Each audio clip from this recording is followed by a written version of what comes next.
How to find Facebook hidden friend list. So first of all, open up your Facebook app over here. Once you have opened it, simply tap on the three dash icon on the top right corner. Now scroll down a little and tap on friends and then your friends. As you can see, this is my friend list. Okay, let's go to one of these profiles and try to check out the hidden friends list.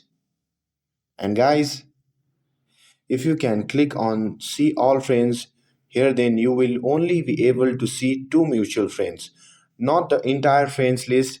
So the biggest issue here is that if you want to see the hidden friends list or the private friends list, then it's not possible. Now let's look up to the random person over here.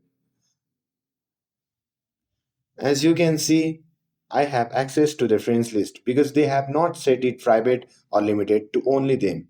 If they have set their privacy settings set to only me, there isn't really much we can do about that. So that's how you can see their private friends list. I hope you found this video informative. If you found this video helpful, don't forget to like and subscribe to get updated for more videos. Thanks for watching and I'll see you in the next video.